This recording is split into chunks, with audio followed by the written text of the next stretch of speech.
Hello everybody. Welcome to the top of my head. This is another extraordinary National Energy Action London and South East Fuel Poverty Forum. This is, I don't even know how many I've chaired now, but I have been chairing them for 10 years. This is quite astonishing in itself, actually. And do you know what? They still make me just as nervous as they did when I first started, which is lovely. So thank you very much for attending. We've got a nice packed agenda today, which is really good. We're going to start off with Kirsten, who's going to talk to us from Bays. Then we've got a policy update from Matt Copeland. We've got the EST redress scheme. So we've got Katie Revel talking to us about that. Hi, Katie. I can see your name on the screen, which is always very reassuring. Hi, thank you. Then I've got Marie from SGN, who also I can see on the screen. Then there's me, and I'm definitely here. And then we'll do a little bit of a round the room thing, because it's one of the things I've always liked about the NEA forums is the fact that actually we can do a bit of networking. Obviously, it's a little bit harder when we're all in little boxes like the Brady Bunch. Yeah, only probably about half of you will get that cultural reference. But I think it's really nice to just give a little bit of an update about what you're up to, what's going on, if there's anything project-wise you want to share. So that'll be later on. Obviously, ask questions if you like. We'll be monitoring the chat box down the bottom, and we are recording today's session. Feel free to share your videos if you want to, but if we find that our internet is going a bit wibbly, then obviously we will ask people to come off video, because it seems to work better if we do that.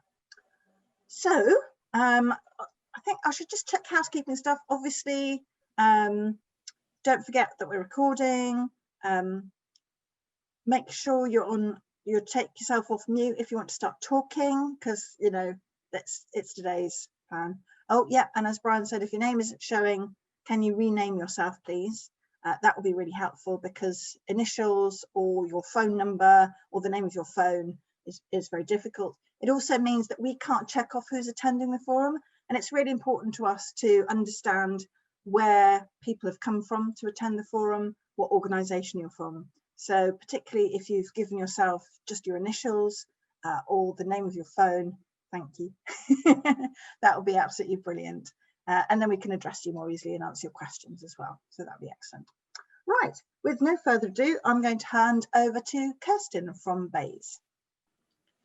Thanks very much. I'm enjoying being able to be here. I'm actually here in London as well, but this is the first London fuel poverty forum I've ever been to. So it's a bit strange. I've been to some in-person ones in previous years, but never here in London.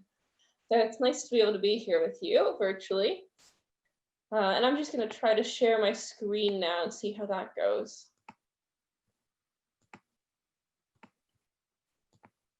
There we go. How's that? That's appearing. Lovely. Thank you. Great. So my name is Kirsten. I work on fuel poverty strategy for the Department for Business, Energy and Industrial Strategy. And what that means is, first off, I am the one who is, currently editing an updated fuel poverty strategy and making sure that's all ready to go. But as well, in a kind of broader sense, I bring together all the different teams that are working to help people in fuel poverty across government, make sure that we're all pointed in the same direction, all on the same page. And I also meet with people like you and take your questions and can direct you to the right person. So I try to link people up and make sure that we're all working together. So what I'm going to talk about today is basically just giving a very broad overview of the different schemes and different initiatives that we have going on right now to try to help people in fuel poverty. Hopefully some of them will be useful to you. And then at the end, I'll take some questions so we can go deeper into the schemes and the standards that you find most useful and most interesting. So to start off with, I think one that a lot of people have had interest in is the Green Homes Grant Voucher Scheme. So this was announced in June. It started delivering in September.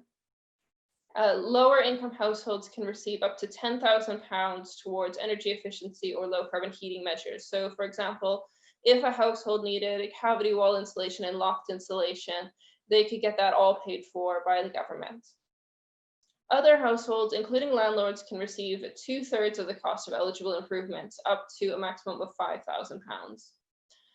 So if another household wanted to get that cavity wall and loft insulation, they could get 2/3 of that covered. Some people have been asking about this. Have people started receiving their vouchers? Yes, some people have started receiving their vouchers, but also we have had a lot of applications. So we are hoping a lot more people will start receiving their vouchers in the coming months. And this scheme, last week, it was announced that this scheme will be extended for an additional year with some additional funding. Originally, it was £1.5 billion, but the spending review last week added a few extra 100 million to it. So it's been extended for an additional year, and more people should be receiving their vouchers as time goes on. We also have the Green Homes Grant local authority delivery portion of the scheme. So this is what it says on the tin. Local authorities are delivering part of the Green Homes Grant. Over the next couple of years, they will be delivering 500 million worth of energy efficiency and low carbon heating measures, focusing on households with an income of under £30,000. So we're really excited about this because some local authorities are able to do quite innovative things to find the right households. And there are others who just really know their areas and are able to say this neighborhood really needs this kind of intervention. Phase 1A has already closed. They awarded funding to 57 bids. Worth £76 million. We have phase 1B that's open for applications until the 4th of December. So if you did want to apply for that, you have 2 more days. I hope you're getting your applications ready. And then we will have phase 2 in the new year, but that will be organized slightly differently. So instead of BAYS taking applications centrally, it will be organized through the local energy hubs, and they will be working with you to evaluate bids. Now, many of you may be more familiar with the energy company obligation. This has been around since 2013 and in its current form since 2018, focusing on low income and vulnerable households. It's delivering £640 million per year of energy efficiency measures primarily, and it's focused on lower income households, as I said, across Great Britain. Since 2013, when it first started, it's delivered 2.8 million measures to more than 2.1 million households. Now, another initiative, and this time a set of standards that we're looking at. Some of you may know that as of April, private landlords need to make sure that their private rented property is at least an energy efficiency band E, or else they need to have a valid exemption and register that. Right now, we're consulting on taking that further and actually requiring landlords to have an energy efficiency band of C or register a valid exemption. So obviously that would take things quite a bit farther. That would start to come into force, I believe, on some new tenancies from 2025, and we would expect that to be in place for all tenancies from 2028 is what we are proposing. But we are consulting on this right now. I believe that consultation will remain open until the end of December. So we really welcome your views. If you have any thoughts about whether that's the right level, whether that's the right amount of ambition, whether that's the right time frame, we'd really love to hear it. Some additional support as well. I'm sure many of you are familiar with the Warm Home Discount. So energy suppliers provide a £140 rebate to more than 2 million low-income and vulnerable households each year. Low-income pensioners receiving pension credit, the guaranteed credit portion of pension credit will receive this automatically, but there are other eligible households who can apply to receive that from their supplier. Energy suppliers also agreed in the spring to support households who are affected by COVID-19. One way they can do this is by extending emergency credit, but we also saw situations in the spring where people were, afraid to go out to be able to top up their prepayment meter, and so their energy supplier mailed them a prepayment top-up card. things like that. So we have seen some examples of energy suppliers being like really flexible and really helpful. So if there is someone who you're working with who is struggling with some aspect of their energy for whatever reason, if they're affected by COVID-19, please do ask them to contact their supplier. Two other things before I end off. I've added these since last week's spending review. We have a social housing demonstrator that we are looking at right now. So this is for decarbonizing and adding energy efficiency to social housing. There was a £50 million demonstrator project that was going on this year, and we're expecting for grants to be coming out in the coming months, probably honestly the coming weeks. In the spending review, it was announced that there will be some additional funding for that, so we're hoping to have another year of that. And there was also some funding in the spending review for some additional domestic energy efficiency support. So we're not sure exactly what form that's going to take at this point. Talks are ongoing, but very exciting to have that money earmarked for domestic energy efficiency. And I've got my email here as well. You are welcome to contact me of any of these questions. I'm happy to take questions now as well. Like I said before, I am the person who links all the people, so I should be able to give answers most questions, but if there's something particularly detailed or particularly technical that you would like to ask me, I may ask you to email me and refer you on to one of my colleagues. All right, I'll stop there and take any questions that anyone has. Were there any questions about any aspects of that? Can I ask, is it okay to ask a question? Absolutely. Hiya. With regards to the, you were talking about the LAD funding, and that's something that EDF's involved in supporting some of our local authorities in the southeast. Currently, I think the one that is up and running is phase 1A, and the one that's going to be launched in March next year is phase 1B. Yeah. Thanks. So the current one, I think the criteria is that the household income's got to be less than 30k, and also the EPC rating's got to be E or below. But the one I think which is launched in March, the phase 1B, the criteria is D rated or below. Is that correct? I would actually have to double check that for you. I think that's correct. That sounds right, but I will double check that for you. Okay. My question was going to be, and I know you might have to check this, Kirsten, so that's fine. Some of the properties we've started to survey for phase 1A are a very low D, but they're not quite an E. So you know what I'm going to say. Would bays be open to some properties that definitely need energy efficiency measures being installed, happen to be in band D? Would they still be eligible for phase 1A funding? So phase 1A has already kind of given out its funding. So I'm imagining you're in a situation where you've already had some discussions with bays and you've already gotten your funding. Is that the situation? We haven't had the funding, but yes, we've put forward our application. It's been approved, so we're now surveying the properties. Got it. You're now surveying. Okay, in that case, I would say talk to your contact at bays and just see what their position is, because I don't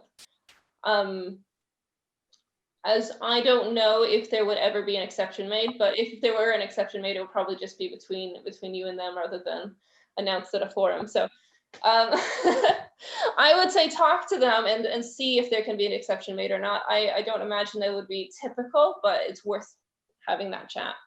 Okay, thank you.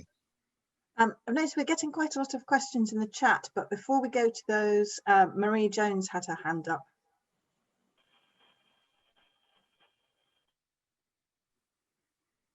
We can't hear you, Marie, even though you're not on mute. No, we still can't hear you. Maybe if you can put it in the chat. Okay, let me go to the, oh, and two more people have raised their hands. I'll go to the questions in the chat first. Exciting.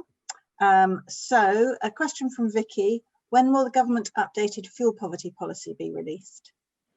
Great question. So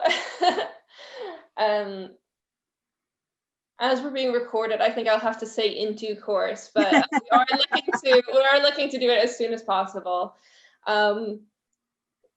Yeah, we've only got a few weeks left in this parliamentary session before we're into the new year, so I can't promise whether it'll be this side of Christmas or in the new year. Question from Martin. Can Kirsten say a bit more about the new funding for domestic energy support? What did the spending review say? So the spending review was not particularly specific, but I can tell you what I'm expecting. So I am expecting that this money will most likely be used for people on lower incomes, and I'm expecting that it will be used for most likely for a mix of energy efficiency and low carbon heating. Okay. Question from Jackie, which is a very good question. Are there any funding for energy efficiency measures that would be available directly to private tenants? So private tenants, okay, so I see what you're saying. The Green Homes Grant, normally the landlord would apply for the grant rather than the tenants. So tenants can receive through ECO as well. It is, again, sometimes subsidized. Sometimes it's paid for fully by the energy company. So we do have information on the Simple Energy Advice website where they can reach out to their supplier and let them know that they're interested and eligible. So the Simple Energy Advice website would be where I would refer them.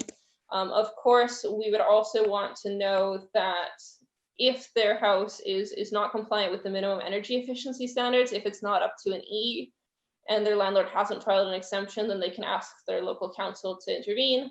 And if it's not safe, if it's so cold that it's become unsafe, then it would fall as well under the housing health and safety rating system. So the council could intervene in that situation as well. Yeah. So there's a few different avenues. The main one is we normally expect landlords to be making sure that the household, like that the home is safe to live in and that it's warm enough. But they could also look to potentially the ECO program. Yeah, but if I could just quickly come back, I mean, the problem, as you'll appreciate, for private renters is because they don't have security of tenure. Yeah. If they do ask their landlord for any improvements, even if they're in property that's below E, they're likely to get a application for a notice to leave in response. So most tenants, particularly on low incomes, are just too frightened of losing their home. So until the government does get round to implementing the abolition of Section 21 no fault possession through the Renters Reform Bill, we are faced with huge barriers to actually getting even the current MEES regulations enforced. Yeah, no, absolutely. I know my friends in MHCLG are very alive to this issue. The person I work with most often in MHCLG, who works on the private rented sector standards and the housing health and safety rating system, actually used to work in a local council and work with these kinds of issues all the time. So we're very aware of some of these challenges. Yeah, thanks. Thank you. Yeah, very good point, Jackie. Another Rebecca has got her hand up. Different spelling. It's not me. That's probably me. My question is similar to the first question about the LAD scheme but it's rather about than the EPC rating, it's about the income.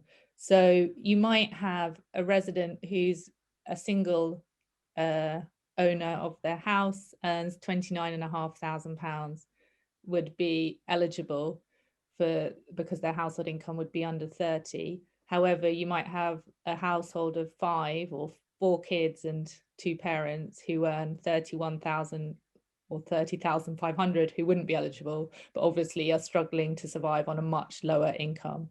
And I wondered if there was any flexibility in the income bracket at all. Yeah, so what we're looking for here is for local authorities to recommend kind of, I guess, a group of homes that they're looking to upgrade, or, you know, a group of people who they can help. And there might be some situations where you would want to go slightly above the £30,000 in discussion with BEIS. particularly if you've got a situation where there's maybe a block of flats that you're looking to upgrade, where the vast majority of the households are earning less than £30,000. But I hope you kind of understand the policy intention behind this is to help the people who need it the absolute most. So we're really not looking to be in a situation where you've got, if there's someone who you feel like is much better off than another family who's earning £31,000, the policy intention is actually not necessarily to aim at those people. It's great if you can help those people as well, but the policy intention is really to aim at the people who are earning the least and who are least able to afford their bills. So £30,000 is kind of meant to be an upper limit for most families in most situations. Does that make sense? So does that mean that we can use our discretion, and if there is a family who's struggling on 31,000, a big family, that would be okay? I would suggest talking to BEIS about it. Okay. And I would suggest it depends as well about the situation. So if you're looking to upgrade some row housing or a block of flats, and it would just make things much more economical to do all of them, that might be a different situation than if it's a detached home. Okay, lovely. And we've got a question from Ben. Are the MEES regulations that apply for the private rented sector going to be replicated for RSLs? I'm sorry, what does RSL stand for? Oh, registered social landlords. Of course. Yeah.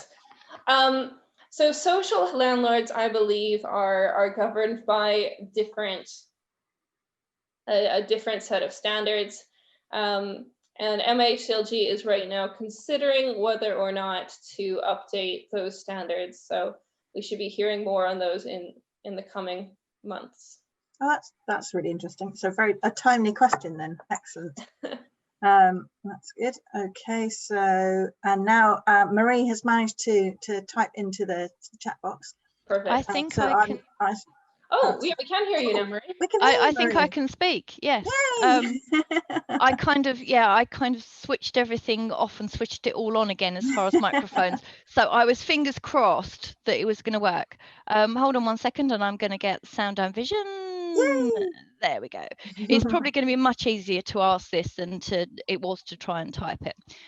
So obviously the benefit of gas being, up to a third of the cost of heating has a huge impact on fuel poor families. Mm-hmm. There's also the counter to that imbalance, which is the carbon concerns. Yeah. The progress that all of the GDNs, gas distribution networks, etc., that are making towards hydrogen, would it not be a reasonable halfway house to allow fuel poor households to access funding for a gas connection and for the central heating that needs to go on the end of it if it's a hydrogen ready boiler? It's a great question. Right now, what we're looking at as you would know, we still have the eco scheme up until 2022, and that currently does provide some funding towards that. But yes, going forward, we will have to consider whether or not that's the right approach, what the right approach is. One of the other things we are going to have to consider is that it's possible hydrogen could end up more expensive in the longer term. We're not sure where that will end up. So we need to think through all of these different factors before we make kind of a final decision. And I believe, didn't I just read this morning, or was it yesterday, that that there are some Scottish houses that have just had hydrogen boilers put in, so the first properties in the UK with hydrogen. Yeah, there are lots of hydrogen pilots around at the moment, and one of them is H100, and if you like, I can share some links in the chat if anyone is interested.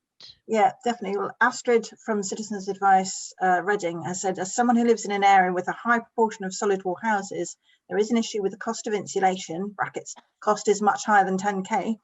Heat pumps are often not well suited to poorly insulated homes. No. So I'm also interested in hydrogen ready boiler replacements and repairs. Yeah, that's a very good point. That's great to know. Thank you. And yes, we recognize the challenge of solid walls. Believe me, I think about it a lot. And also what what Marie was saying about the cost. I'm coming across a lot of households who are on all electric, who are on the lowest income, because often landlords are whipping out the gas because they don't want to have to bother with a gas safety check, even if it only costs them 50 quid a year. And then you've got households who are on, I mean, if you just even compare the unit cost of gas and electricity, it's shocking how much more expensive it is for them, and very unfair. Really. Yeah. So this is part of why the minimum energy efficiency standards that we're consulting on are still on a cost metric, even though we're very concerned about carbon, is because we really want to make sure that tenants are able to afford their bills. And we don't want to be in a situation where landlords are incentivized to only reduce the carbon without considering the cost of bills in their property. So it is really important to us to make sure that actually the cost is affordable. I think, but the other problem is, of course, it doesn't benefit those tenants who are already in the middle of a tenancy. It's only going to affect those who are actually moving somewhere new or a tenancy is restarting. So if you've got an ongoing rental agreement with your landlord, you're kind of stuck in a cold home for the time. So as of the current regulations actually apply to all tenancies. Okay. Not just new tenancies. So they started out with new tenancies, but as of April of this year, it's all tenancies now. Oh, brilliant. We're proposing to do something similar for the next one, where it would be for new tenancies from 2025 and then from all tenancies from 2028, which I recognize for people who are currently renting is a long time, but we do also want to give people a chance to install the measures. So we're trying to balance it, but welcome any views as well. I'll post a link to the consultation in the chat. Lovely, thank you. And Catherine, you have a question.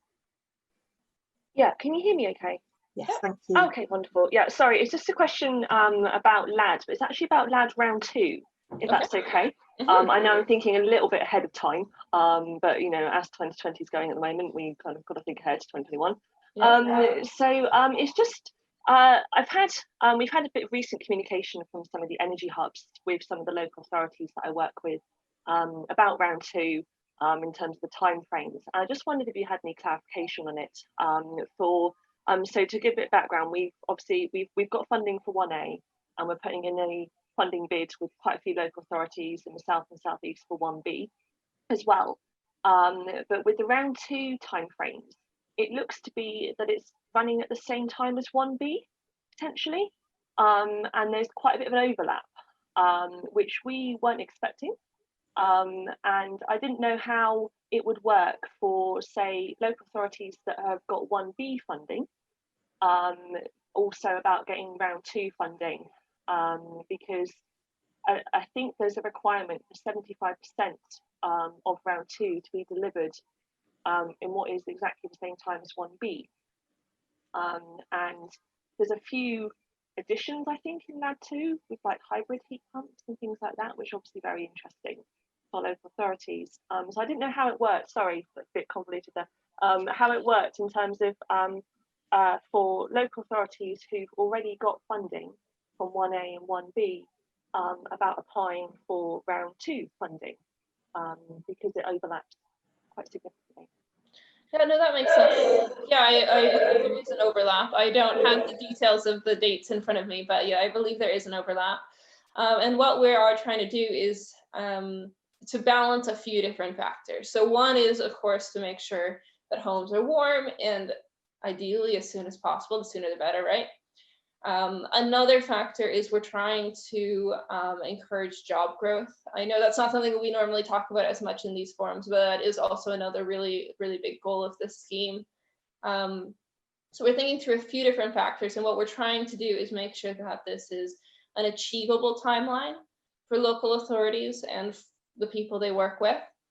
But at the same time, trying to make sure that we keep a bit of momentum, we keep the pace up, because we recognize there are a lot of people right now who may be looking for a new job, and we want to make it clear that that's going to be available, make it clear to installers that this is a good market. So we're trying to provide that kind of balance right now. If you have concerns, I would suggest taking them to the LAD team in Bays, and I can also pass them on if you don't have their contact details, or talking to your local energy hub. But that's the kind of balance we're thinking through. So I recognize that it could be a little tricky, but yeah, sorry, it was a bit hard question. I didn't mean to, you know, I wasn't expecting an answer straight away. It was just a thought that I had, you know, based on some concerns, because you've almost ended up in the local authorities like there's too much money almost going around. Not always, but you know, to a degree, there is. So thank you for that. I'm sure we'll bring it up with the LAD team. Great. Lovely. Can you just remind everybody what LAD stands for? Yeah, so LAD is the local authority delivery portion of the Green Homes Grant. Lovely, thank you. It just, I'm just thinking that we've got quite a variety of people in the forum today, not everybody from local authorities, and some people they're new to the energy world as well. So we have to be a little bit careful with our acronyms, because I always forget what they stand for as well. So. Yeah, no, feel free to call me on it anytime. You know, I easily slip into them. No problem. Lovely. Any more questions for Kirsten while we're here? I think we've had a very good session. Marie and Catherine, would you like to take your hands down? That would be great. Just so I can check there's nobody else. Oh, lovely. Well, thank you very much, Kirsten. That was really interesting and a great start to the forum. Thank you very much. Thanks so much for having me. We should clap. I'm virtually clapping. Lovely. So we're going to move on to the policy update from Matt next. And sadly, we have to have Matt on video, but we will make a note of any questions that you have. We might be able to answer some of them, but to be honest, as I always say, as a bit of a caveat at the beginning of all my forums, I'm not a policy expert. So I'm going to hand over to my queen of videos, Nina, who is going to make Matt and his slides magically appear on our screens in a second. Okay, I'll do my best. Just a second, Rebecca. Talk amongst yourselves.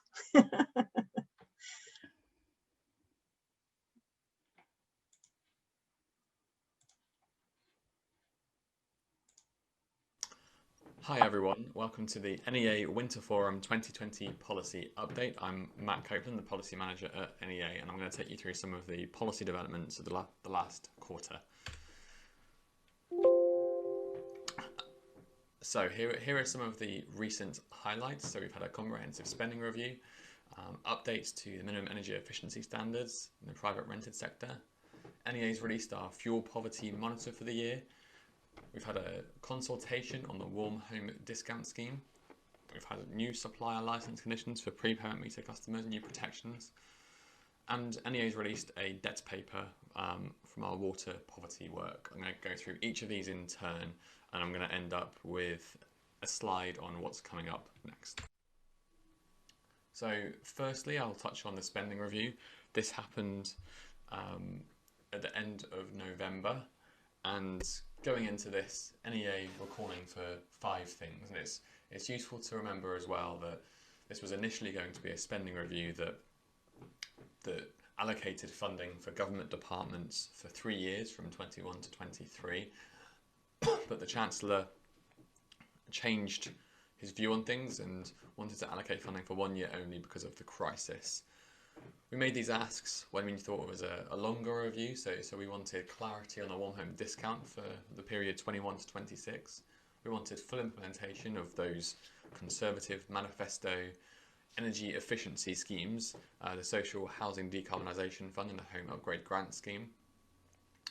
We also wanted an extension for the energy company obligation to 26. We wanted to ensure the Shared Prosperity Fund, which is a replacement of the EU structural funds that we'll lose after Brexit. So we wanted that fund to be announced, and for that money in that fund to be allowed to be used to improve homes in terms of their energy efficiency. And we wanted to extend and strengthen the increased universal credit for low-income households to keep that £20 a week uplift. So going through each of these in turn, we saw different levels of success. So we have had a year's clarity on the future of warm home discount with a consultation that I'll go through in a bit.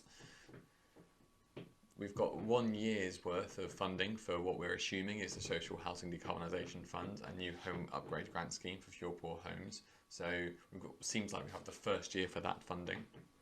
We previously, the week before, in the Prime Minister's 10-point plan, received confirmation that ECO will be continued until March 26, and will maintain its focus on low-income and vulnerable households, which is great. The Chancellor did announce that the Shared Prosperity Fund would start, and that money could be used to improve housing. We unfortunately did not get the increased universal credit we hoped for, or maintaining that increase that we hoped for, but we're still hopeful that we can get it before April next year, when that increase ends, and we'll be continuing to campaign on that issue. So that's the spending review, a relatively successful one for NEA and what we were trying to achieve from it. Next is the minimum energy efficiency standards for the private rented sector, which my colleague from BEIS has, I believe, would have taken you through already. But just to reiterate, so BEIS are consulting on extending the energy efficiency performance standards in the private rented sector so that they reach EPC-C by 2028, with landlords being required to spend up to £10,000 to meet that new standard. They've also consulted on whether that should be £10,000 or £5,000 or £15,000.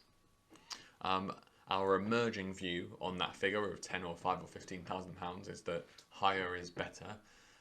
£15,000 would upgrade 60,000 more fuel poor homes to EPC-C than a £10,000 cap, and it would cost on average landlords £600 more per property. We think that's really good value to get that many households up to EPC-C. But we also think that the stick of that regulation, because it is a lot of money, should be complemented by a carrot. And those carrots could be, for example, a tax exemption for landlords purchasing energy efficiency measures, for example, the landlord energy saving allowance that had previously been in place in the 2000s, and allowing landlords to access grant schemes like has been done in the Green Homes Grant.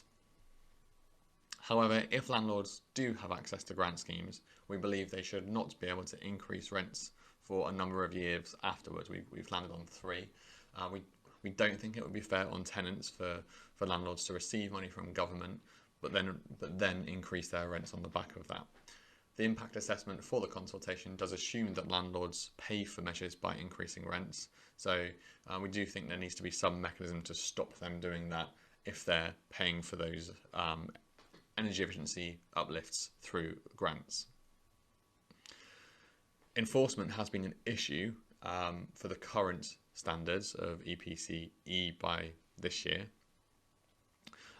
So we were pleased to see that BEIS are consulting on improving the help for local authorities for enforcement. We think they can go further than what they proposed, and we consider a national landlord database to be the best way forward. There is something like that in the consultation, but it doesn't go the whole hog, we don't think. And we fully back the Commission on Fuel Poverty's idea for that, which sort of replicates what's being done in Wales already to some extent. So overall, actually the proposals within this consultation are pretty good. And it's just the detail around the fringes that need to be sorted out to make this work as well as possible for fuel poor households. Onto the Fuel Poverty Monitor. So you may be aware that this is a report that NEA releases every year, looking at the state of the energy market for fuel poor households. This year we focused on coronavirus because what else could we do? And we used our own work on the ground. So we spoke to our own guys running projects to see what experience they'd had over the spring and summer. But we also talked to other organisations to see how they'd been affected by the crisis and how the people they were helping had been affected. And for households, we saw 5 main impacts. Firstly, an increase in energy use as more people were spending more time at home, and obviously that gets more acute over winter as we are still in lockdowns. And spending more time at home during the heating season means a lot more energy use.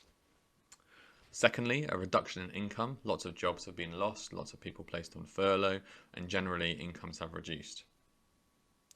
Third, those two things lead to increased affordability issues and therefore debt, which leads in turn to energy rationing and more self-disconnection for prepayment customers who face real challenges in keeping their meters topped up.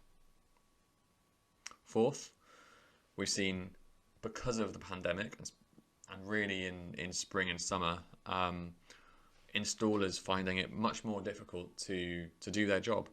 We've seen a huge reduction in smart meter and eco installs over that period, meaning that fewer prepayment households had smart meters so that they couldn't top up remotely, that had to go to the shops where maybe they'd been told to stay inside, and fewer households would have received energy efficiency upgrades than otherwise. It is important to note that smart meter installations spiked quite a long way towards the end of summer and autumn, as have eco installs. So it looked like we're back on track for these now, but still those reductions in spring will have a fairly profound effect on households. And fifth, there are difficulties in accessing support, especially where households were digitally excluded or spoke English as an additional language. There's lots of support out there from suppliers after they made an agreement with BEIS to do so, but a lot of that support was online in English. So those households who didn't have access to the internet or couldn't speak English particularly well often missed out on that support. To rectify these things, we have identified 5 areas for recommendations. Firstly, better identifying need, so using data sharing between suppliers and the PSR, between government and suppliers with the Digital Economy Act, sharing data on benefits, and also making better use of the shielding patients list to identify those households who are most at risk of coronavirus and also having to stay at home, to identify those households who are most in need. We think that this data sharing is really important and needs to be accelerated. Secondly, raising awareness of communicating support in a more accessible way, so use of more languages, use of more formats, not just digital only, to make sure that people know the support that's available to them and can access that support. Then better supporting prepayment households, and I'll go on later as to what Ofgem have done to this, but basically putting more new protections in for prepayment customers who are likely to self-disconnect. And actually Ofgem have acted on this pretty swiftly, and we're in a much better situation now than we otherwise were. Next, addressing utility debt. And I'll talk about our proposals for debt later in the presentation, but really government contributing more to addressing debt in terms of contributing money would make a massive difference for households. And last on the list, addressing a hiatus in policy making. So we know that the government quite rightly changed its focus from the more general energy strategy, fuel poverty strategy, towards combating the virus. Now we're in a position where we need movement on a lot of things. We're a white paper not having come out yet. Maybe it has come out by the time you hear this recording. We have a fuel poverty strategy that we're expecting, a decarbonising heat in home strategy. Lots of things we're waiting for, and we need a direction to move in, and this needs to be done relatively urgently. So we made lots of more recommendations than that in the paper. I'd urge you to have a look at the monitor, to have a look for yourself. Next, on to the warm home discount extension. So I mentioned this in passing earlier, but BEIS have consulted on the future of the warm home discount, and they proposed a single year extension to it. And their proposals are essentially to maintain the rebate part of the scheme, so that the core group and broader group as is, remains as is, and the £140 rebate remains as is, and to slightly change the industry initiatives part of the scheme so that it better handles debt, in BEIS's opinion. So our view on this was that BEIS should prioritise ensuring that the required legislation to secure the scheme for next year is expedited. We think there's a real risk that the legislation won't get over the line before the start of the scheme, And if that happens, then industry initiative projects will be delayed, which is not an acceptable outcome. So we think this needs to be expedited. We think that those broader changes that NEA has campaigned for, so that more people can receive a rebate, should be accelerated. We understand why BEIS didn't feel they could do it next year with the crisis just happened and a delay to the legislation, but that needs to happen from the year 22 to 23. And lastly, the proposed changes to industry initiatives should be carefully consider the trade-offs. So more money for debt clearance means less money for energy advice, debt advice and benefits advice. Those are often more valuable than fuel vouchers and shouldn't necessarily be traded out. But on the whole, good to have this extended and we hope that the legislation can go through relatively swiftly. Next, and again I mentioned it earlier, Ofgem are implementing new licence conditions for all suppliers with regards to prepayment meters and repaying debts. And this is the culmination really of quite a big piece of work that Ofgem have been doing to better help prepayment customers who have a high propensity to self-disconnect. So 2 years worth of work has gone into identifying the scale of the problem, identifying some potential solutions, and Ofgem are implementing these 3 changes to the licence condition in reaction to what they've heard. The new rules will mandate suppliers to identify prepayment customers that do self-disconnect. So suppliers will have to identify their self-disconnecting customers, and through other licence conditions, they will then need to offer them appropriate support. Suppliers will also now, all suppliers have to offer friendly credit, emergency credit, and additional support credit, so top-ups for struggling households. They don't specify minimum amounts for those support mechanisms, just that they have to be offered. You may be thinking that most suppliers do offer these, but not all do, so this is quite a good step forward. It standardises it across the industry.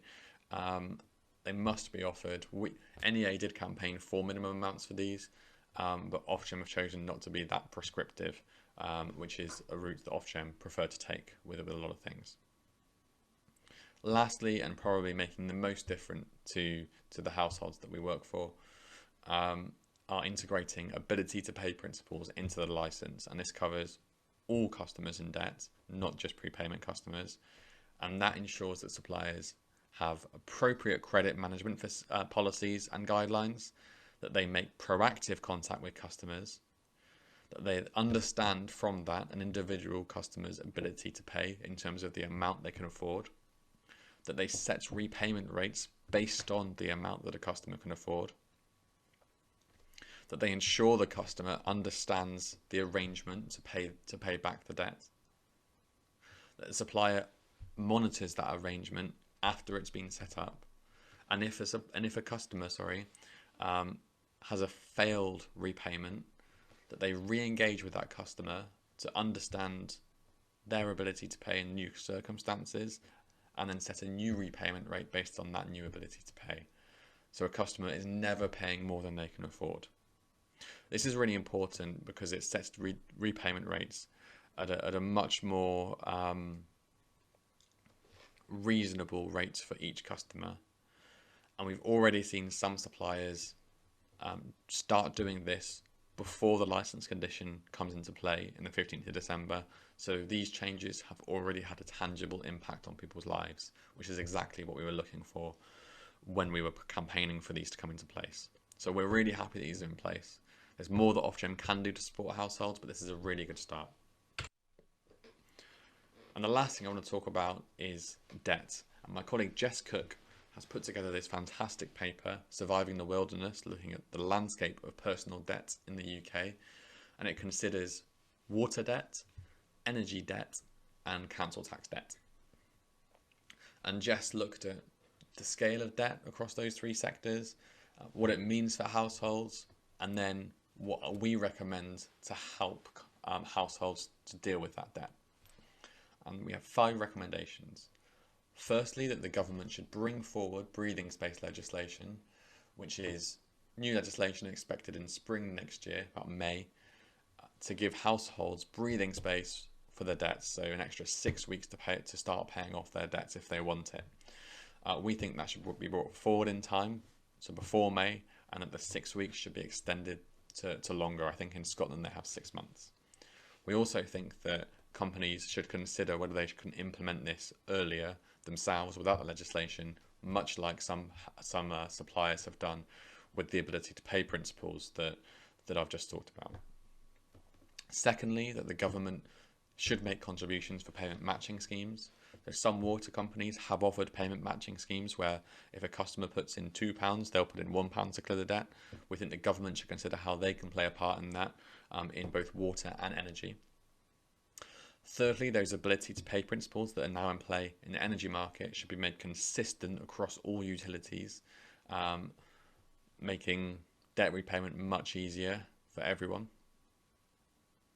Fourth, those opportunities for maximising data sharing between suppliers and between utilities and between the government utilities should be explored to ensure that customers moving into financial difficulty are caught at the earliest possible opportunity. And an example of this is that because water is not a priority debt, people tend to default on their water bills earlier than other bills. And if that information can be shared across sector, then we can catch people before they fall into difficulty in energy, for example. So this is really important. And last, we think all utility companies should consider how a single definition of severe indebtedness can ensure that customers are treated fairly. Now I'm going to talk quickly about what's coming up. So there's lots of significant developments and milestones coming up. I have an energy white paper that will be wide-ranging, considering generation, networks, and retail. So that's really important for all of us because it will say how the energy market works. We have a decarbonising heat and building strategy from BEIS, which is obviously very important for fuel poor households because it will determine how we decarbonise our heating and who pays for that, how much it will cost, and all of those things. We have a fuel poverty strategy underpinning lots of these things that I'm hoping my colleague from BEIS has talked about. A national infrastructure strategy has just been released, which, to be fair, just defers a lot of decisions to the decarbonising heat and building strategy, but sets out that this is a priority for government. Ofgem will set out its final determinations for gas networks, deciding how much money they can charge their customers between 21 and 26, but also how much money they can spend on helping vulnerable households in that period too, which is very important. And lastly, but not least at all, Treasury are doing their work on net zero, the net zero review, which is looking at who should pay to reach net zero, who should pay those costs. Should it be recovered by tax or through energy bills or other mechanisms? They have an interim report due quite soon, and there will be some very interesting results there on Treasury's thoughts. There's lots more coming up as well, but we think these are the main things. So thanks for listening. If you have any questions, then let the organisers know, and policy team will try and answer them as best as possible. But I hope you enjoy the rest of the forum. Thank you very much.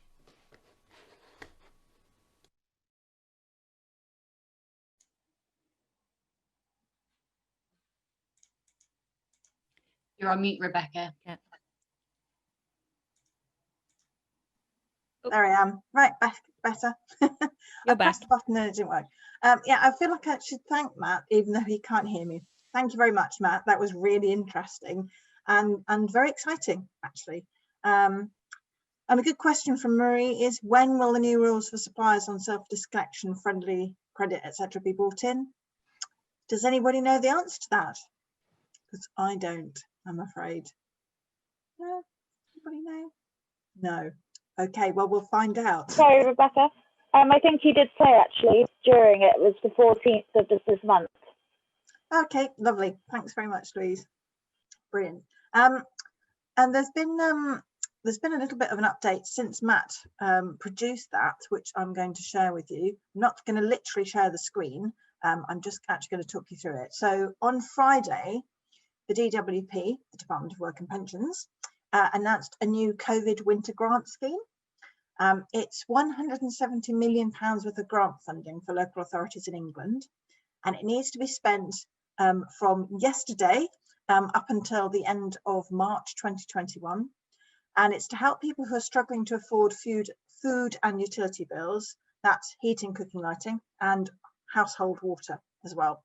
And aims to help those who need it to have food on the table and other essentials so every child will be warm and well fed this winter. Rather than focus on one specific vulnerable group, local authorities should try and use the wide range of data and sources of information at their disposal to identify and provide support to a broad cross-section of vulnerable households in their area. And I think this is very important. Support isn't restricted to vulnerable households in receipt of benefits, which is really good. So therefore, authorities should try where possible to use other sources of information to identify vulnerable households, such as social workers, troubled family advisors, and utility companies. Okay, and actually, national energy action as well would be great, because we've probably got quite a lot of your vulnerable, desperate households on our books at the moment. Therefore, authorities should try, where possible, to use other sources of information. When deciding how to help people, you should consider how to plan to provide support to vulnerable households. In other words, how are you going to give them the money? Paying into bank accounts, use of cash and vouchers, and obviously managing any risk around those, so managing the risks of fraud and other risks associated with those payment methods, particularly if you're looking at households who pay their energy bills by direct debit usually, so you can't give them vouchers easily, or for those who are on prepayment smart meters, again, who it's a little bit harder to get vouchers to, so it's worth thinking about that. And what else does it say? Oh, there's some couple of good links that I will share in the chat in a second. Unfortunately, obviously, because of the timing of it, Matt couldn't include it in his presentation, but things that we might want to think about is how you might access the funding, how you're going to go about doing that. If anybody's had any thoughts about this so far, how you're going to prioritise people for help, that is how long is a piece of string, and what role do you see for organisations at the forum to help raise awareness and signpost the support that's available? So can you use our contacts at NEA to help you? And also, like I said, you know, we cover the whole country, and our caseloads are, we have a lot of one-to-one support that we're providing at the moment to a lot of very vulnerable people who don't have access to a lot of other support. So it's definitely worth you contacting your local NEA representative and see what we can do to help. Now I'm going to just share a couple of links into the chat.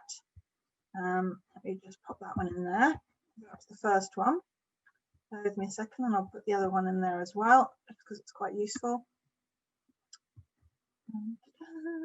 Other one is of modern technology. There we go. So there's a couple of links. Oh, and Molly's already done that. Still. Lovely. Does anybody have any questions about that at the moment, or any thoughts about this particular scheme? I know it's literally just come on board, but if anybody's from the local authorities have had any thoughts about it so far, I'd be very interested to hear from you.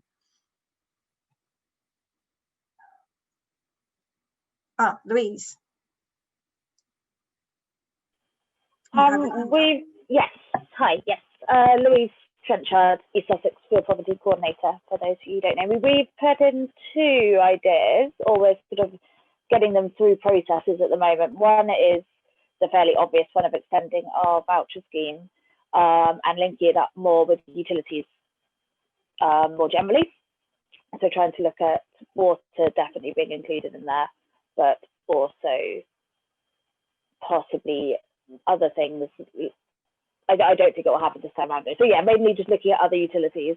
And then we're also, because we couldn't see any reason why not, asked for a top up for capital measures in the case where other funding streams won't meet it. So mainly looking at gas boilers with eco where they're not appropriate properties for Green Homes Grant for low carbon options.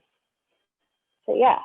Yeah, that sounds really interesting. I think the water idea is a really simple place to start as well, because obviously they're regional. The water companies are regional, where the other energy companies are, you know, are reasonably national. So it's a little bit harder to have that local connection. But the water companies are a really sensible place to start, especially as they've all got their PSR in place now as well, which people are starting to find out about. Priority Services Register. No acronyms, which is a register of all their vulnerable customers, just in case you didn't know what it was. Okay, lovely. Well, that was really interesting. Did you have your hand up again, Louise? Or is it just the same hand? Let me work out how to unraise it. Okay, it's gone. Yeah, sorry about that. Yeah. No problem. That's great. Lovely. Okay, I'm now going to hand over to Katie Revel, please, from EST. Morning. Do I need to share my screen to show my presentation? Yes, please. That would be lovely. Thank you. And don't worry, everybody. I know if you want a coffee, I'm only going to take a few minutes. So I don't know if there is a coffee break in this one. There is no coffee break. You're all going to have to soldier through, or just put your videos on invisible, and then we won't know that you've gone to get one. Okay. Can you see that? Okay. You can. Yes. Okay. Would you like to go into the full screen, Katie? Yeah. Is that okay? Perfect. Okay. Hi, for those who haven't seen or met me before, I'm Katie Revel. I'm a development officer for in the Energy Saving Trust, working on the Energy Redress Scheme. So I do notice, I recognise a few names in the participants, which is great. There's a few projects in here that we have funded already. So this is just a bit of a whistle-stop tour and a reminder that the Redress Scheme is there and what we do. So sorry if you already know all this. Basically, we collect up voluntary payments from sort of energy companies who may have breached rules, and we collect that money and give it out to charities as grants to deliver lovely fuel poverty energy advice type projects. Unfortunately, because the way the money comes in, we don't know how much we're going to get throughout the year. So we review what's in the pot in January, April, July and October. And if you've got a decent whack of money, we will open a funding stream then. So at the moment, it's only open to registered charities and housing associations that are exempt charities. So if you're sitting there and you're not a registered charity, you can still get involved. If you can get involved in a partnership project, perhaps led by a charity that's got good access to clients or tenants or whoever, that you can still be involved in a redress funded project. So please don't be put off if you are a community benefit society or somebody else out there. So we operate across England, Scotland and Wales because Northern Ireland have their own sort of redress situation. And to actually apply for our schemes, you need to register with us first, and we do a basic due diligence process on you to start with. And then if you're eligible to apply, you get the links to our dashboard through which you apply. Our main priority is to support energy consumers in vulnerable situations, because they are most often the people who are affected by the breach of the rules, whether it was mis-selling of a product or mis-billing and things like that. So what can we fund? It is a bit hard for redress to fund capital measures because we can't fund things that are potentially covered by RHI or EcoFlex, because obviously if we fund those, we're taking them out of the hands of the energy companies who should be paying for them. And RHI obviously is a payment towards certain low carbon measures. But we can fund lovely small measures like LEDs, draft proofing and installation things for people that don't qualify for eco. We can fund revenue funding, so your staff costs for delivering a project, their training, travel, equipment for your staff and things like that. And we can fund up to 100% of project costs. Our projects can last up to 2 years, and I know that we'd love to be able to fund people for 3 to 5 years, so you really get to embed something. Unfortunately, 2 years is what we've got for the time being. There are minimum and maximum grants set for each funding stream. So normally the minimum grant request for a redress round is about £20,000. So we are looking for decent sized projects and sort of the correct level of organisation, I suppose, that can deliver those sort of schemes. Now, grants are paid quarterly in arrears on receipt of progress reports. So obviously that can affect smaller charities and their cash flow, which is why it might be worth partnering with bigger organisations sometimes if you want to get involved. And just to emphasise, we can't fund anything that will benefit energy companies, because obviously they may have made the payment for doing something a bit naughty, so they can't therefore benefit from good PR or us supplementing their eco top-ups and things like that. Now, we've just finished assessing applications to round 9 of the scheme.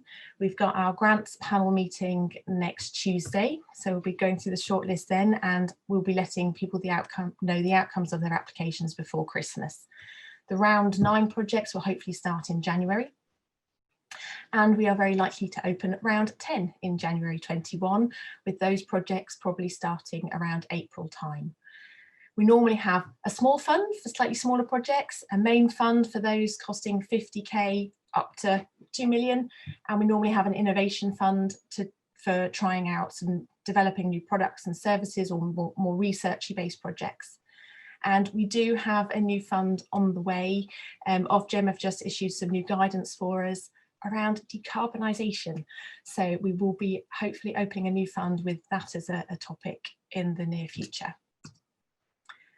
For those of you that don't know, we did launch a COVID-19 crisis fund linked to obviously the pandemic. We launched that back in May. Ofgem wanted us to put some funding into supporting vulnerable sort of prepayment customers who may be facing crisis situations.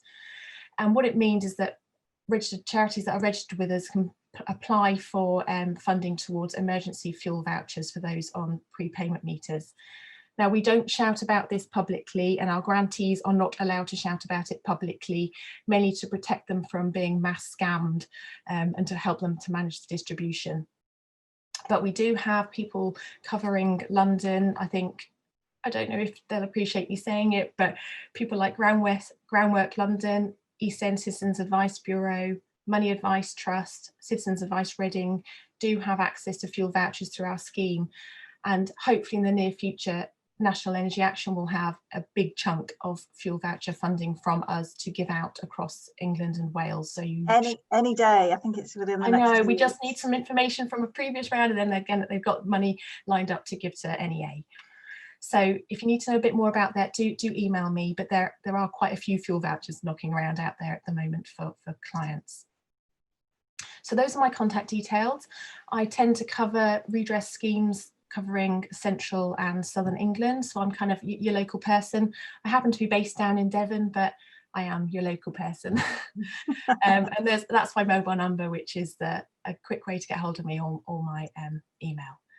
So thanks for that. I hope that's okay.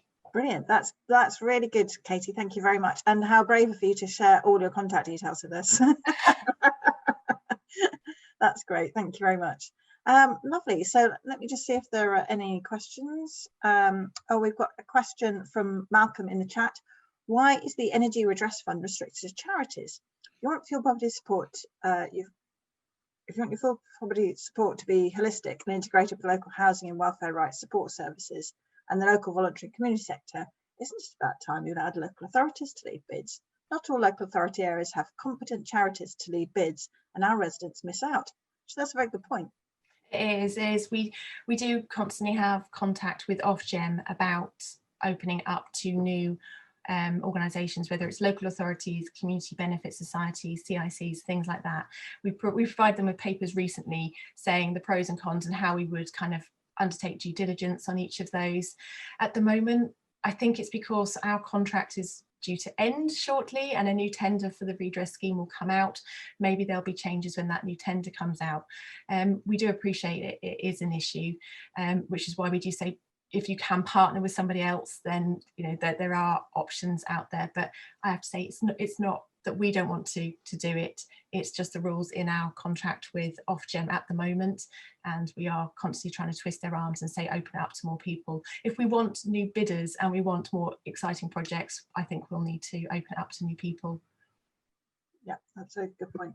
I was hoping to have Ofgem along to the forum today, but unfortunately we timed it really badly, and they've got like a big staff conference on for most of the day today, so they haven't been able to attend. So we haven't been able to ask them all those awkward questions we might like to, which is always part of the fun of the forum, I have to say. Any more questions for Katie? No raised hands. Lovely. Well, you've obviously answered everything, Katie. Well done. Thank you very much. Lovely. So I'm going to hand over to Marie now, and I think Nina is going to share your slides for you, Marie. I think, or you can share them. That's also fine. Marie's doing it. That's great. Brilliant. Brilliant. Unmute, that would be really useful, wouldn't it? Lovely. And I've kept my video off. Hopefully that's going to be useful as well. I just want to make sure that I can change slides. Excellent. Let's try that again. And it's not changing on here. Oh, there we go. It's changed. There it goes. It's just very slow. Yeah, right. Hello, everybody. Marie Jones, SGN. A lot of people are aware of the energy suppliers, but not many people are aware of the network operators that distribute the gas through the actual pipes to people's homes. So that's us. And we do everything south of the Thames that goes up to Oxford. I don't know if you can see that clearly enough on there. Yeah, that's good. We invest. Excellent. We invest quite heavily in the network, and we also have quite a few KPIs, or in other words, things that we like to work on in order to generally make a positive impression. Here we go, positive impact. I'm just waiting for it to catch up. Come on. It's going to skip about 3 now when it does.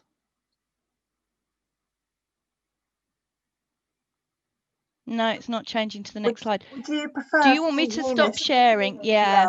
Yeah. And we'll swap over because I think there's just too much of a satellite delay on it. Yeah. Satellite delay, that would be fancy. It's just, yeah. Right, I'll There give we it a go. go. So Let me see if I can do it, Marie.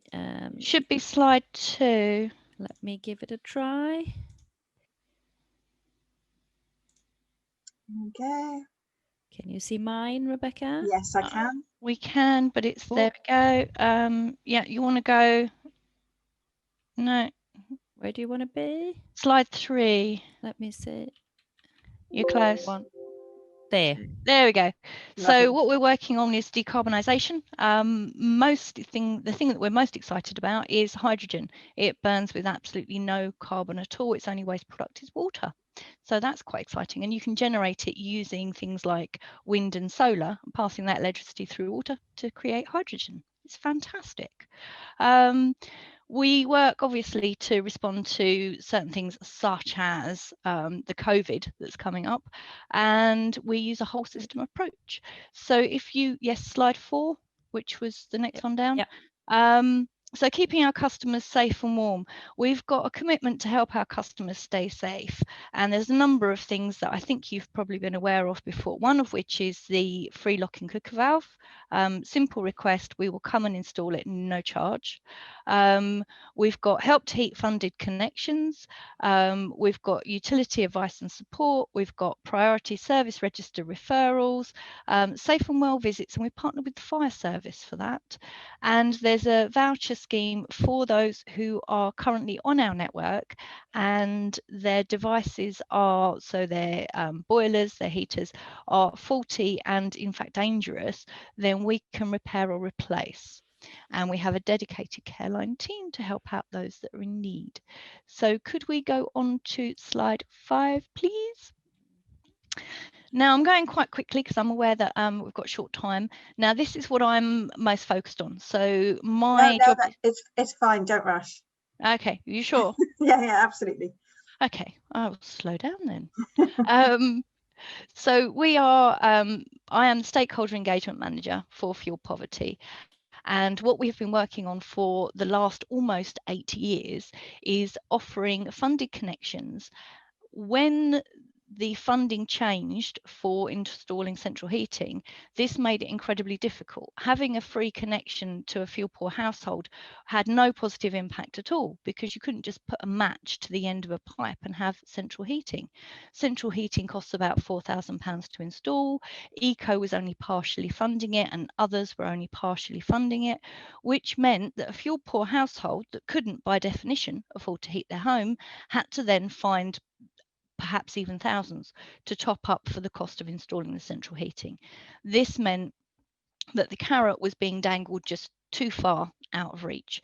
So our stakeholders decided to allocate a funding pot of up to £10 million to support that central heating installation. So we can offer fully funded connection and we can support the central heating system so that fuel poor households in most cases can have a fully funded connection and central heating system. And as you know, gas is less than a third usually of the cost of electricity per kilowatt of heat. So that's a huge positive impact on a fuel poor household. They can actually afford to turn their heating on. Can I have the next slide, please?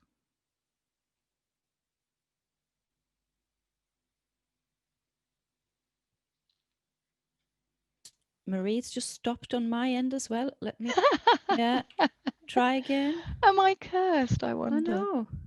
What did I do Now. to the IT gods? There, can you see that now? Yep. So this is how it actually breaks down. The connection for the voucher can be anything up to 2,600 and odd bits. The rules are the connection must be completed by March 2021 if you want the funding for the central heating system. We will be doing funded connections after March 2021, but the funding for the heating won't be available. The funding has certain parameters for the heating, and that is up to 50%. Also, we can put a cap on it to avoid rather large central heating install costs. I have seen them in the past sort of approaching £7,000, which isn't normal. So we did actually put a cap on that to make sure that things stayed competitive. And it can all be accessed, that whole central heating funding can be accessed up to March 2022. So if you get the connection in March 2021, you then have a year to install the central heating and claim the funding by March 2022. If you have any questions on that, catch me at the end if it sounds a little confusing. If we want to drop down to the next slide, slide 7. This is the social media that you may have seen floating around. If possible, I would ask Rebecca to share the links, and if you could like, share, tick, heart, whatever you can do in order to support, be incredibly grateful. Thank you so much. There is a little video. I'm not going to play it now, mostly because we're having trouble changing slides, and playing a 60-second video may be too much to ask. But it is available on the links that I'll ask Rebecca to send out. So if you do want to take a look, like I said, it's only 60 seconds.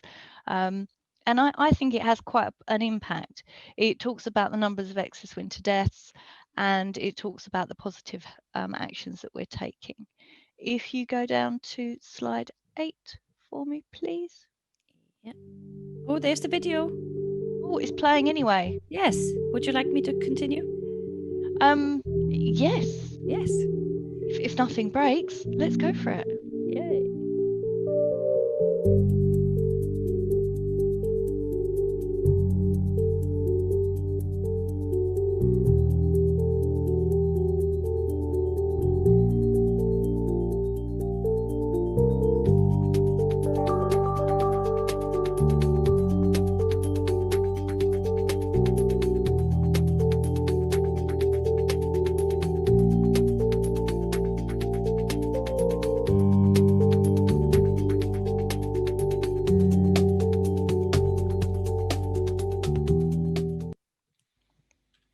Excellent, thank you. Can everybody hear me again?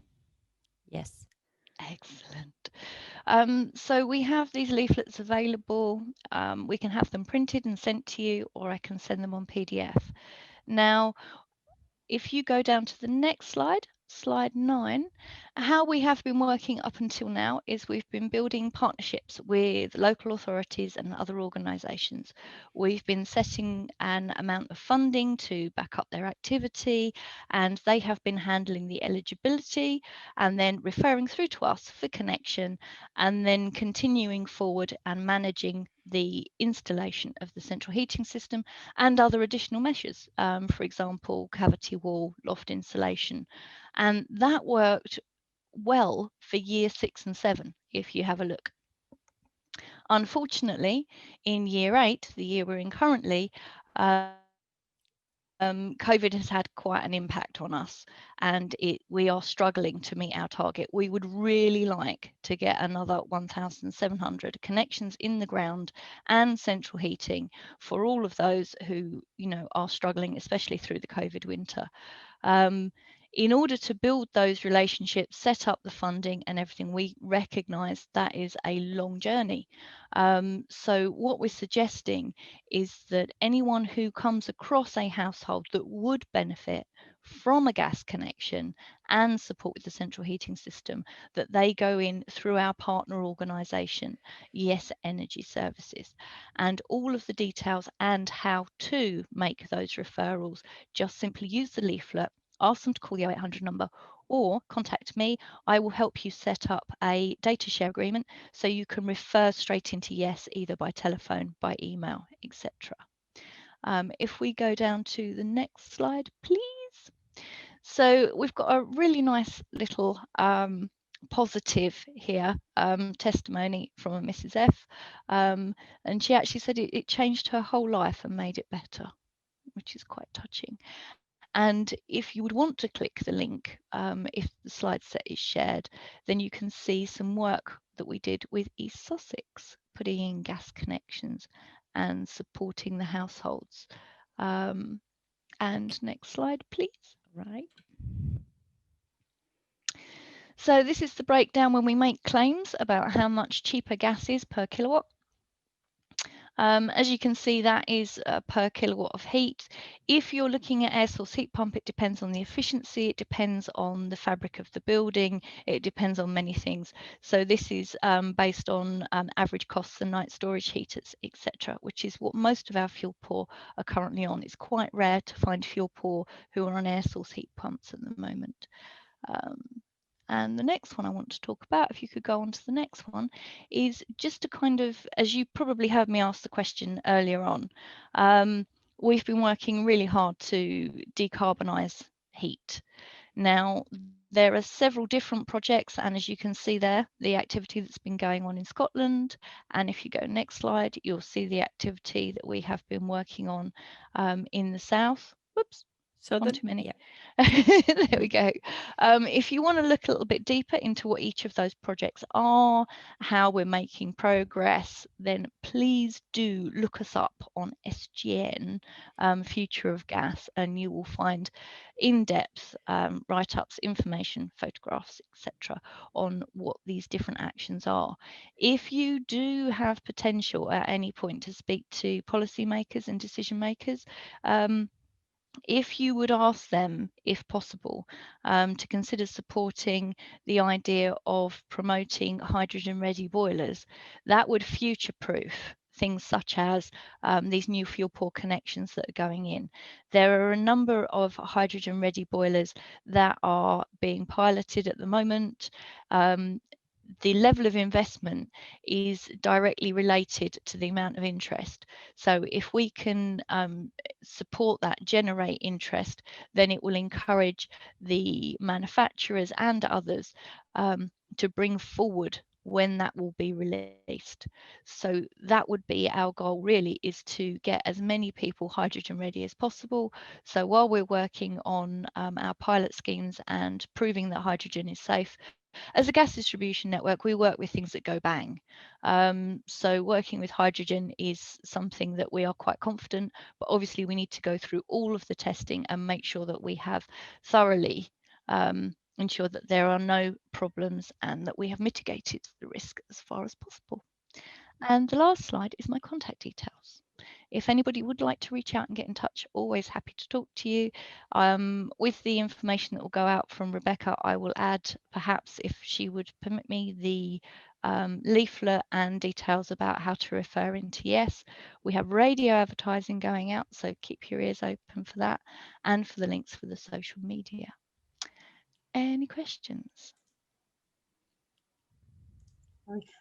Just to add that I don't actually send the slides out to the attendees. So sorry. No, that's okay. Some of our forum chairs do. I don't, because there are just too many of you and it's just enormous. So the slides will eventually be available on the website. So what I would suggest, if anybody wants some leaflets off Marie, then Marie, if you want to quickly share your details again in the chat as well. Just so everybody can see that there. If everybody wants to ask Marie for leaflets, that would be brilliant. But if you want to make any changes to your slides, Marie, or add in an extra slide, you can just email that over to me and we'll add that onto the website so people can check afterwards. Perfect. Will do. I'll be dropping things in the chat as we go along. Lovely. Yeah, and Kathy has asked, can various contact details be shared in the chat, please? Absolutely. Yeah. Lovely. Okay, well that's kind of enough from everybody other than me. So it's me now on the agenda. I love that. So there was a couple of things I wanted to share with you about what we're up to at the moment. First of all, for those of you who haven't noticed, we've recently relaunched our website. It's looking very fancy, I have to say. And it comes in with a nice sort of like launch page where it asks you whether you're a member of the public or a professional. And that's because we're having more and more members of the public accessing our information as people are trying to find out how to get help at the moment. So it divides people up a little bit. If you were to go on the professional side of things, you'll see information about our training team. So we've still got plenty of training available. A lot of it is available free for frontline workers. So do access it. Some of it is available as webinar, some is e-learning. So do have a look and see what we have available for you, please, because it's still fabulous as ever. And a lot of it is accredited as well. We also have all our contacts available on our website. So if you, for instance, work for an organisation that covers various parts of the country and you want to find out where the versions of me are or anything like that about our organisation, you can go onto the website and you will find our contact details there quite easily. And if you can't, then just drop me an email, which I'll put in the chat in a second. And I'm happy to introduce you to any of my colleagues. And actually, talking about introducing you to colleagues, before I go any further, my colleague Molly is here today, and I'd like to introduce her. Molly has taken over from my colleague Tom, who you may remember from some of my previous forums, and she will be sort of covering the London and the Eastern area. When I say sort of, it's like we're not very prescriptive about our borders at NEA, so I kind of like, I wiggle around a bit of London as well sometimes, and at the moment, because we're all working from home, to be honest, we're all covering the whole country. Did you want to just say hello, Molly? Hi everyone. Yeah, like Rebecca says, I'll be working in London, and I've had some funny discussions about what the East actually is, because we all do snake everywhere, but we're not territorial in that sense. So hopefully I just get a chance to meet you all through kind of normal working patterns. But it's been lovely to attend today and see how people are coming. So hi, and I'll pop my email in there as well, just so you have it if you want to contact. Lovely. Yeah, and don't be afraid, if you've previously known me as somebody who covers London as well, you can still talk to me if you want to, that's fine. And we'll be doing quite a lot of cross-working when things change in the future as well, I'm sure. Circle of contacts, covered training. Yep, talking about the way we're working. So as well as having training online, a lot of the rest of the work that we do on the front line is still available, albeit online. So we are still offering one-to-one support for members of the public and advice as well for you folks. If you would, if you've got a case that you're concerned about and you're not really quite sure what to do, feel free to get in contact. We're here to offer advice and support if we can. If you want to refer a client to us, you can do so from the website. There's a referral form there. We do also have a free telephone number if you prefer to kind of discuss the case a little bit more with one of our team while we triage it. The kind of work we can do can be anything from as simple as doing a tariff comparison or helping somebody claim the warm home discount, to helping them try and work out where their meter is, and looking at fuel debt support with applying to trust funds. Although that's not always as great as it used to be, because there's a lot of people doing the same thing at the moment, so it's not always successful, of course. We will have our EST vouchers up and running within the next 2 weeks, fingers crossed. Again, we're not advertising that as Katie said, so between you, me and the Gatepost, we will be expecting to be inundated from clients who've already accessed that in the past, and we do have a lot of partner organisations across the country. Obviously, the difficulty is that there isn't any direct financial help for people who pay by direct debit. It is only people who have prepayment meters and top-up meters, which does make it a little bit hard. So I'm sorry about that, but that's just the way that the redress scheme works. As well as doing one-to-one referrals, we can also still do group talks as well. So if you know of a group of residents or a group of other vulnerable people that still meets, that's still supported, maybe on Zoom or Teams or Skype or anything like that is fine, or even on WhatsApp, we're more than happy to still do group talks to people and give a good general bit of energy efficiency and fuel poverty awareness advice, covering everything from the health aspect, so why it's important to keep warm and well, to what help is available, so the warm home discount, the priority service register, and we also include water in that as well these days, so it's always worth bearing that in mind.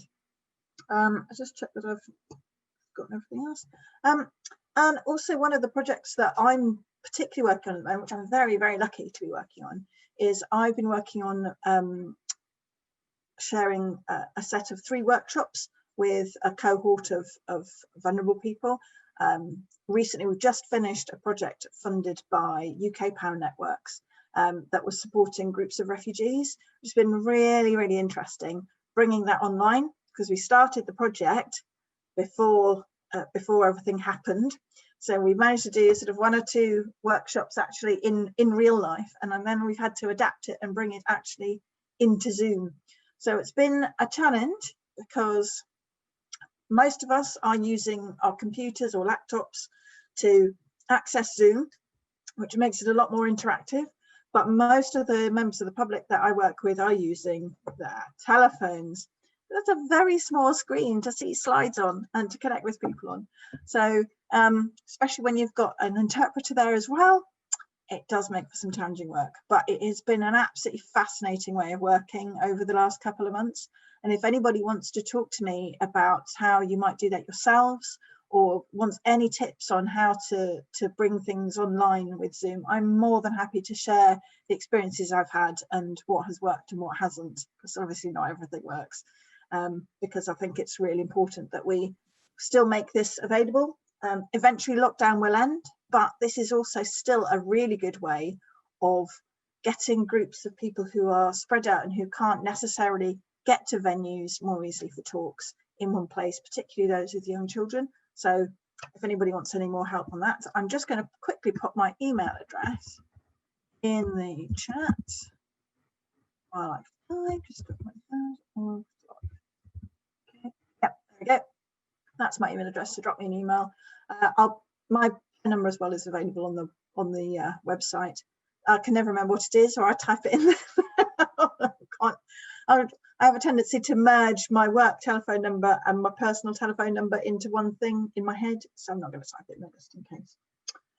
So that's everything that I wanted to share. That leaves us good time. So what we're going to do now is do a around the room.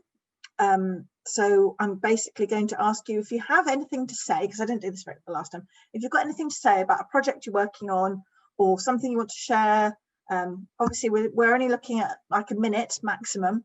If you'd like to raise your hand, and in order to do that, you go to the bottom of your screen, wave your cursor around, and you can see a little thing that says, it's reactions, isn't it? Yeah, no, that's not it. Hang on. Where's the raising your hand one? Yes, it is in there, Rebecca. You can't see it because you're a host. Oh, no, that's it then, isn't it? Yep. Yeah.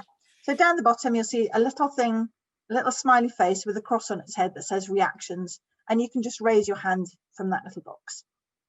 Lovely. So I'm going to ask you to raise your hands if you've got something you'd like to share with the room, please.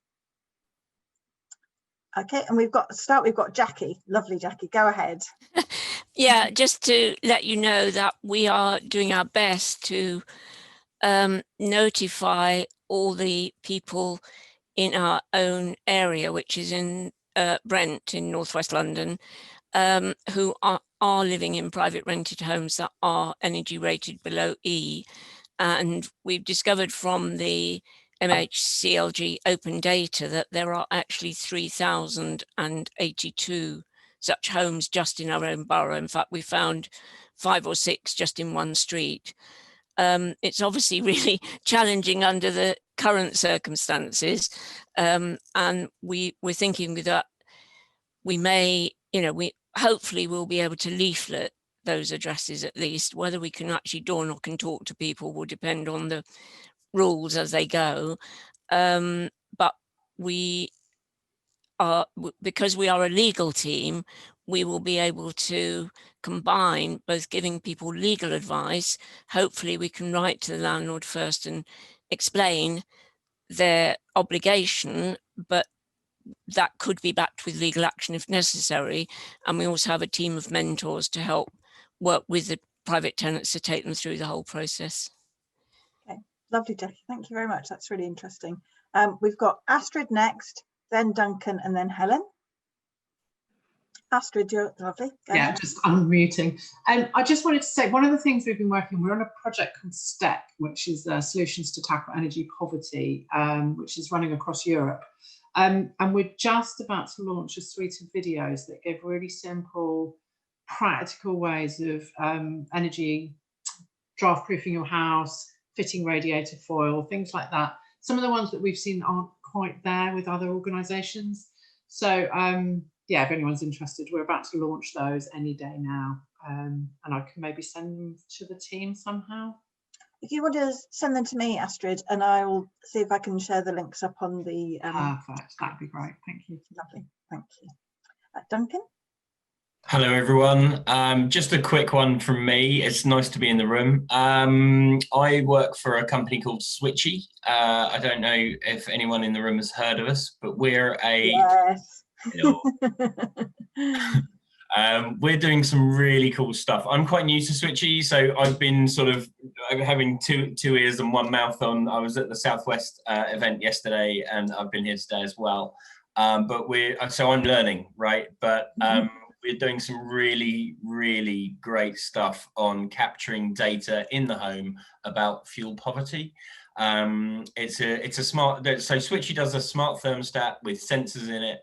We capture information on boiler efficiency, but also the settings and the behavior of the resident, which is really powerful. And we've got some really cool case studies that I'm happy to share on how, in particular, people like Dudley Borough Council, we're doing a really interesting piece on ground source heat pumps with Stonewater and Stockport Homes in helping residents manage their fuel from whatever source.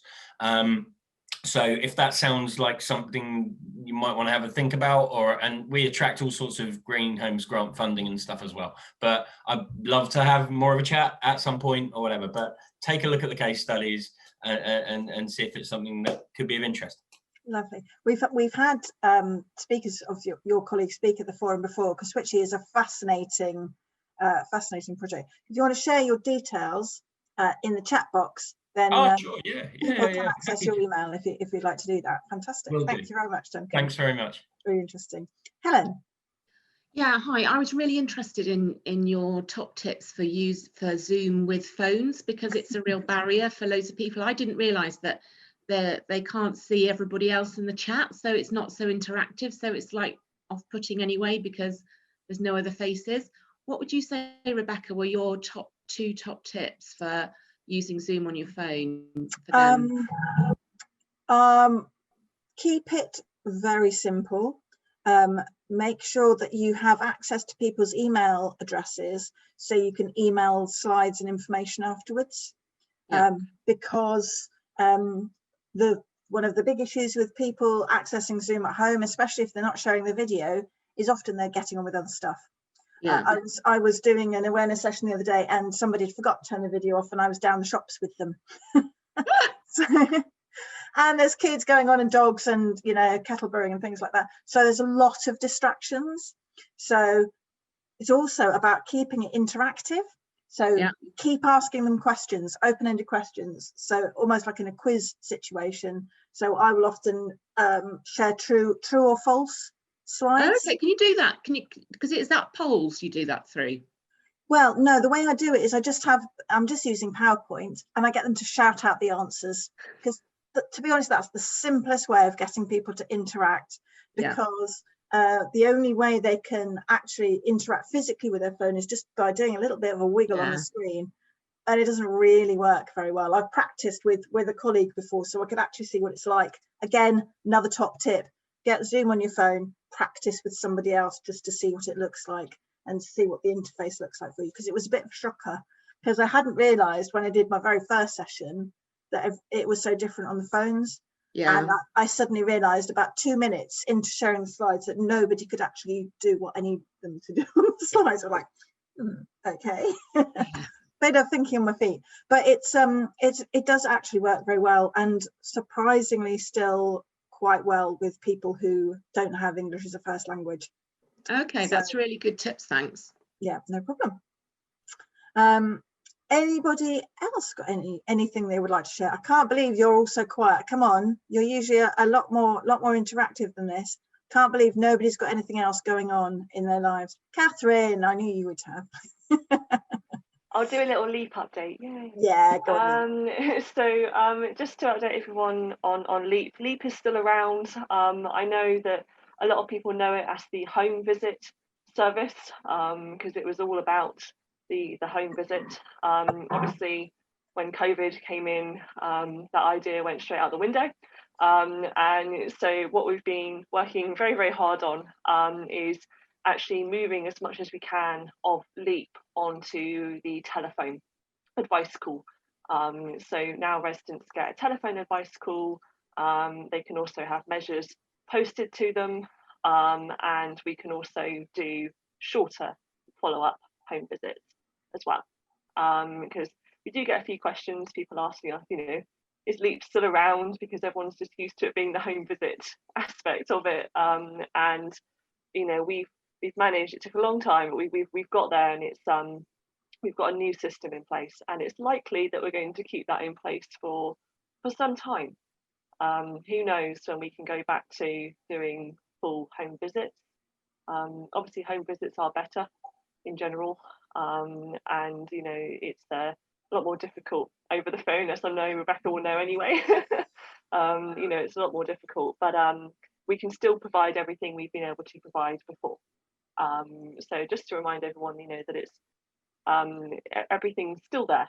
In fact, there's probably more support around now, because the government have been releasing all of these different COVID crisis funds for all different aspects. So if residents are thinking, oh, there's nothing available, there is still an awful lot available to them at the moment. But that's it from me. Brilliant, thanks very much, Catherine. So I think unless anybody else raises their hand in the last few seconds, no. Lovely. Well, thank you very much, everybody, for attending today. You will get sent round a feedback link, so we'll send that out in the next couple of weeks. So thank you very much for attending, and for bearing with us in this bizarre new world that we're living in online. And it's very nice to see your tiny faces. Thank you very much for coming, everybody. And the slides will be made available on our website shortly. Thanks very much, everybody, and take care.